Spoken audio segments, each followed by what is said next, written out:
Halo. Ya, halo. Shalom. Ya, mari kita tundukkan kepala sebelum kita dengar firman Tuhan, kita berdoa. Bapa yang baik, kami mengucap syukur Tuhan buat anugerah Tuhan yang begitu besar Engkau limpahkan dalam kehidupan kami, sehingga mengawali tahun 2023 ini Tuhan masih memungkinkan untuk kami berdoa bersama-sama di dalam komunitas atau berdoa ini ya Tuhan. Pujian sembah yang telah kami naikkan kepada Tuhan, dan saatnya Tuhan kami akan mendengarkan suara firman-Mu. Berfirmanlah Engkau ya Tuhan, tapi kami telah siap untuk mendengarkan suara. Dalam nama Yesus kami berdoa. Amin. Ya, shalom semuanya. Menjajuah kita kerina. Shalom. Pergi. Ya, Tuhan. Ya, selamat tahun baru bagi kita semua, Bapak Ibu, saudara yang terkasih di dalam Tuhan. Satu anugerah yang sangat baik. 2023 ini karo berdoa tetap eksis ya, puji Tuhan. Dan Yesus baik bagi kita semua.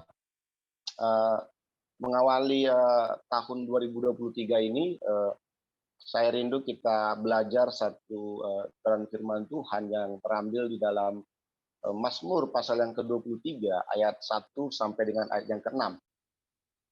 Mazmur pasal yang ke-23 ayat 1 sampai dengan ayat yang ke-6. Saya bacakan kepada kita semua Mazmur pasal 23 ayat pertama.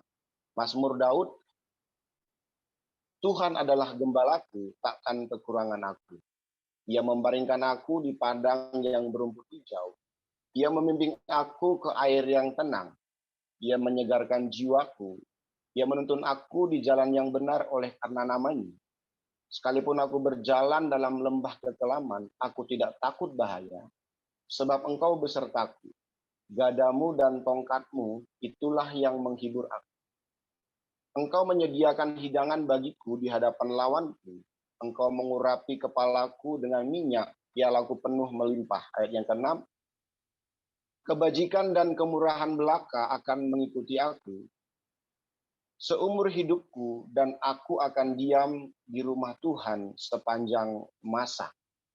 Nah, puji Tuhan, Bapak Ibu, saudara yang terkasih, Alkitab banyak sekali memberikan perumpamaan atau menganalogikan bagaimana hubungan Tuhan dengan kita anak-anaknya, bagaimana hubungan antara Tuhan dengan kita umat-umat Tuhan.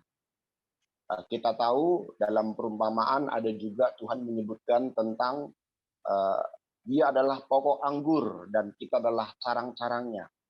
Ada juga perumpamaan tentang dia adalah mempelai pria, kita adalah mempelai wanita. Dan banyak juga Allah menggambarkan bagaimana dia seperti singa dari Yehuda dan seperti Raja Wali. Nah, dalam banyak firman Tuhan, Tuhan menganalogikan atau mengumpamakan hal-hal tersebut dengan satu tujuan supaya kita dapat dengan mudah memahami kedalaman hubungan kita dengan Tuhan. Supaya kita dapat dengan mudah mengerti bagaimana kedalaman hubungan kita dengan Tuhan kita dan pencipta kita. Nah, yang menarik Bapak Ibu sudah terkasih, dalam Mazmur ke-23 ini, Daud mengatakan tentang perumpamaan atau analogi bagaimana kedekatan kita, bagaimana hubungan kita dengan Tuhan itu sama seperti gembala dengan domba-domba. Nah, ini ternyata menarik sekali Bapak Ibu. Karena sekalipun Alkitab banyak memberikan perumpamaan-perumpamaan, menganalogikan hubungan kita dengan Tuhan. Ternyata ketika Tuhan memposisikan kita seperti domba-dombanya, menurut penelitian itu dimuat dalam Alkitab sebanyak 600 kali disebutkan bahwa kita adalah domba-dombanya. Nah, ini menjadi hal yang menarik kalau kita pelajari Bapak Ibu. Kenapa Tuhan menempatkan kita seperti domba-domba. Saya mencoba mempelajari kenapa Tuhan mengumpamakan kita atau memposisikan kita seperti domba-domba dan Ia adalah gembala kita yang agung. Nah, ketika saya mempelajari, saya menemukan karakteristik domba yang menarik untuk kita pelajari bersama-sama. Karakteristik domba yang pertama adalah ternyata domba adalah binatang yang paling lemah dan paling bodoh. Nah, ini menjadi hal yang agak menarik dan sedikit rancu. Mungkin kita juga nggak terima kenapa Tuhan menganalogikan, mengumpamakan kita seperti domba yang notabene adalah lemah dan bodoh. Tetapi ketika kita pelajari, itulah keberadaan kita sebagai umat-umat Tuhan, sebagai anak-anak Tuhan, sebagai orang yang telah ditebus oleh Tuhan. Karena seperti ini, Bapak. Hanya orang bodohlah yang mau jatuh dalam lubang yang sama. Domba biasanya, kalau ada lubang, dia bisa jatuh berkali-kali di lubang yang sama. Nah, demikian juga ternyata manusia. Seringkali kita jatuh dalam lubang yang sama, dalam dosa yang sama. Kita sudah jatuh, lalu kita minta ampun, pakai nangis-nangis, pakai mencucurkan air mata, pakai keluar ingus. Tetapi nggak lama, berapa hari kemudian, kita lakukan dosa yang sama lagi. Nah, ini menunjukkan bahwa karakteristik kita yang sebenarnya memang bodoh. Karena hanya orang bodohlah yang mau jatuh dalam lubang yang sama. Nah, karakteristik domba yang lain adalah ternyata domba itu memiliki penglihatan hanya 2-6 meter saja. Jadi ternyata penglihatan domba itu sangat pendek. Hanya 2-6 meter saja. Nah, karena penglihatan domba yang begitu pendek, tidak jauh, maka domba sangat rentan dengan yang namanya tersesat. Kenapa? Karena ia tidak bisa melihat jauh ke depan. Karakter domba yang lain adalah domba itu hidup bergerombol. Dia nggak bisa hidup sendiri. Dia hidup bergerombol. Nah, yang lain lagi, karakteristik domba yang lain lagi adalah domba itu tidak pandai mencari makan. Makanya dalam Mazmur pasal yang ke-23 ayat yang kedua tadi menjelaskan kepada kita bahwa domba itu harus dituntun dan dibawa ke tempat yang berumput hijau. Karena domba nggak bisa lepaskan dari kandang lalu suruh cari makan sendiri, cari tempat yang berumput hijau, dia nggak bisa.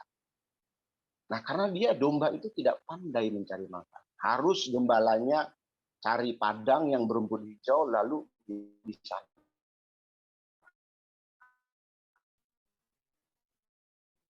lalu dia makan sampai kenyang. Domba tidak bisa mengobati dirinya sendiri kalau ia terluka. Berbeda dengan binatang lain. Kalau kucing, biasanya kalau dia terluka, dia bisa merawat lukanya sendiri. Dengan membersihkan lukanya, dengan menjilati.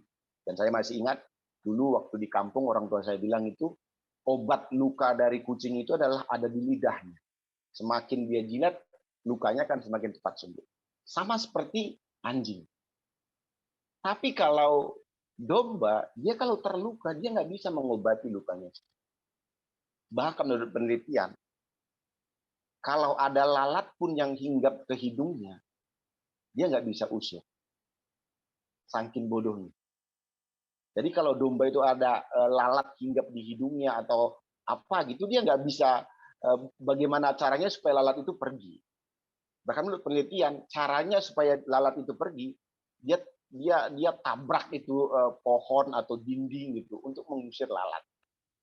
Nah, demikianlah keberadaan domba. Banyak karakteristik domba.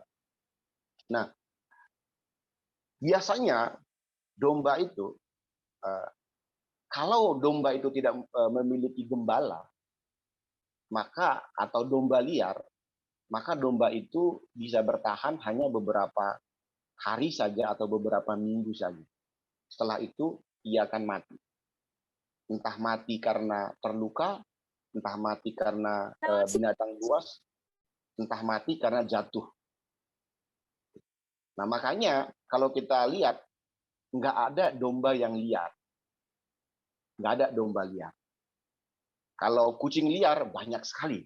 Di daerah kami ini, Pondok Kopi, gitu. Wah, kucing liar banyak sekali. Yang nggak ada yang punya. Gitu. Banyak. Anjing liar juga banyak.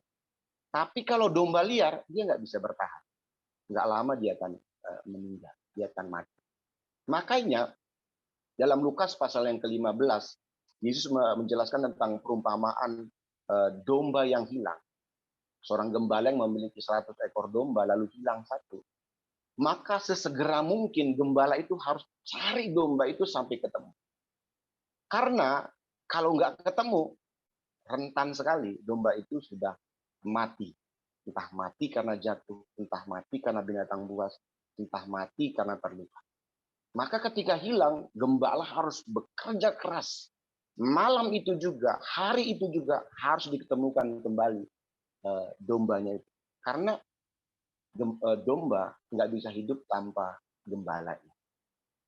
Nah, dari karakteristik domba ini, seakan-akan menunjukkan, menjelaskan kepada kita bahwa nggak ada hal yang menarik, nggak ada hal yang spektakuler, yang menunjukkan itulah keberadaan kita sebagai anak-anak Tuhan, sebagai umat-umat Tuhan, sebagai orang-orang yang telah ditebus oleh Tuhan. Nggak ada yang menarik. Bodoh karena sering jatuh di lubang yang sama, nggak bisa melihat jauh ke masa depan, nggak pintar untuk cari makan, mudah tersesat. Nah, dari karakteristik domba ini, seakan-akan nggak ada yang menarik dari domba ini. Tetapi Bapak Ibu, ada hal yang menarik, yang luar biasa, yang dimiliki oleh domba. Karakter yang dimiliki oleh domba.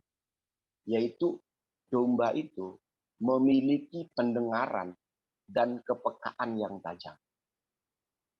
Domba itu memiliki pendengaran dan kepekaan yang tajam. Dalam Yohanes pasal yang ke-10 ayat yang kedua sampai ayat ke-5 saya bacakan. Tetapi siapa yang masuk melalui pintu, ia adalah gembala domba.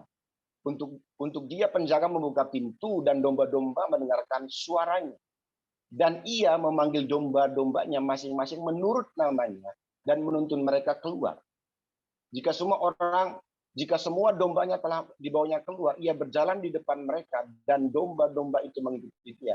Karena mereka mengenal suaranya. Tetapi seorang asing pasti tidak mereka ikuti, malah mereka lari daripadanya karena suara orang asing tidak mereka kenal.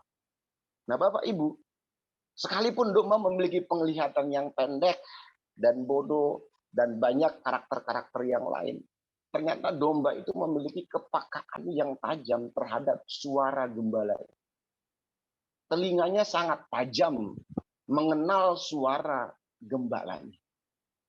Nah, ada satu video pendek yang akan kita lihat. Mungkin bisa ditampilkan? Adminnya bisa ditampilkankah? Atau tidak bisa? Baik, bisa Pak. Ya, silakan. Saya tampilkan ya Pak. Ya.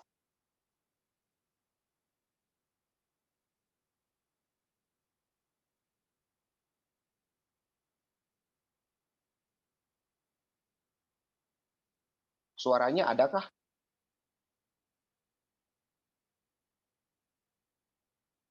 Sudah ditampilkan sih Pak suaranya. Oh, sudah ada ya? Yang lain Iya. dengar suaranya kah? Nggak dengar suaranya.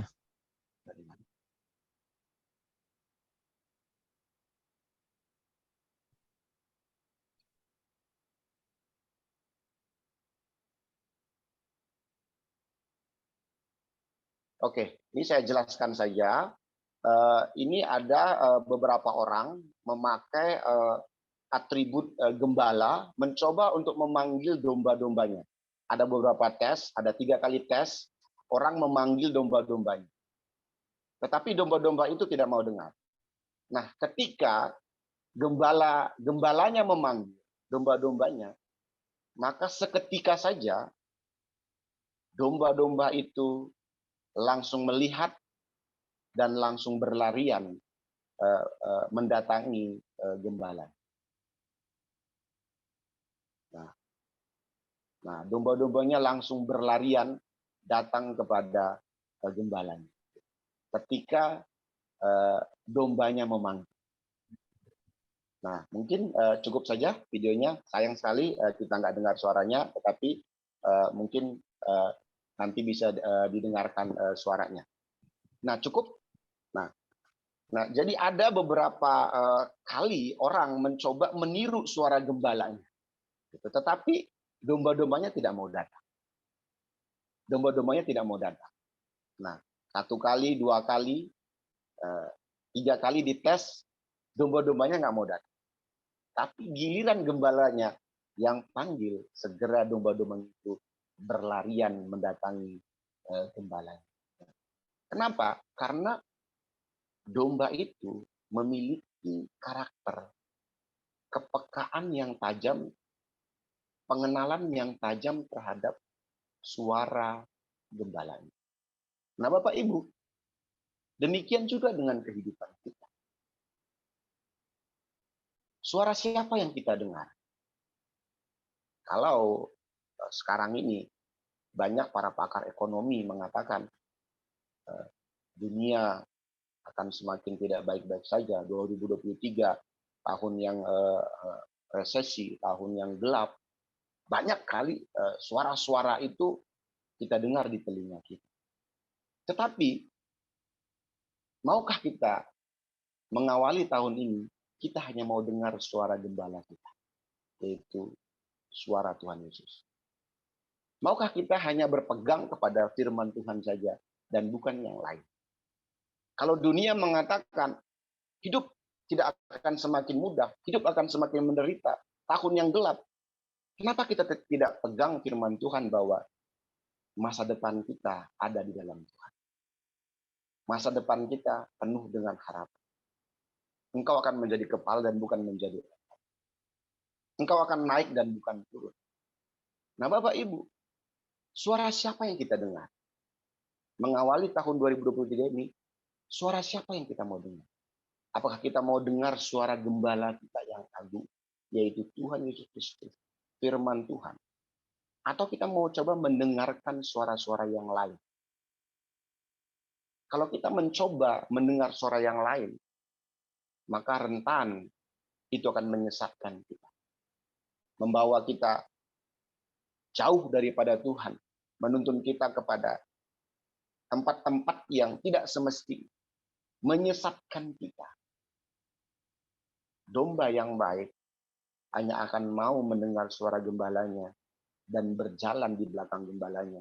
Dan percayalah, kalau kita berjalan di belakang gembala kita, kita ikut gembala kita yang agung, maka percayalah, kita akan dibawa dan dituntun ke tempat-tempat yang indah, ke tempat-tempat yang manis. Ada masa depan yang penuh harapan. Karena begini, karakteristik domba itu adalah juga ia mengikut suara gembalanya dan ia berjalan di belakang gembalanya. Ada video juga sebenarnya, domba-domba itu berjalan di belakang gembalanya. Nggak ada satu domba pun berusaha untuk melewati dan berjalan mendahului gembalanya. Domba-domba akan berjalan di belakang gembalanya. Nah, kalau kita berjalan di belakang gembala kita, maka kalau ketemu jurang, siapa dulu yang akan jatuh? Pasti yang di depan kita atau gembala kita. Kalau ketemu jalan yang berbatu, siapa dulu yang mengalaminya? Pasti gembala kita. Kalau kita dituntun pun lewat lembah yang kelam, kata firman Tuhan, maka pasti kita berjalan bersama dengan gembala. Dan gembala kita tahu pasti, kita pasti bisa melewati. Itulah sebabnya mengawali tahun 2023 ini, mari kita lebih peka lagi pada suara gembala kita. Kita lebih peka lagi pada firman Tuhan. Dan kita berjalan bersama dengan Tuhan. Jangan coba-coba memberontak untuk keluar dari firman Tuhan. Jangan coba-coba untuk mendahului Tuhan. Dan jangan coba-coba kita berjalan menurut kemampuan kita sendiri. Kita akan seperti domba yang terhilang. domba yang tersesat. Kenapa? Karena mengikuti suara-suara yang lain. Atau mengikuti kata hati sendiri. Itu pun tidak pas. Yang pas adalah kita hanya mau dengar suara gembala. Puji Tuhan, Bapak Ibu Saudara terkasih, ini adalah renungan firman Tuhan sebelum kita berdoa pada malam hari ini. Mari kita tundukkan kepala dan kita berdoa. Bapak yang baik, terima kasih Tuhan, mengawali tahun 2023 ini firman Tuhan mengajarkan kami untuk kami memiliki kepekaan yang lebih lagi kepada suara Tuhan, kepada firman Tuhan, karena kami percaya kalau kami peka kepada suara Tuhan, firman Tuhan, kami akan berjalan dalam kehendak Tuhan, dan kami percaya bahwa ada masa depan yang penuh harapan, ada janji-janji Tuhan yang akan kami nikmati dalam kehidupan kami.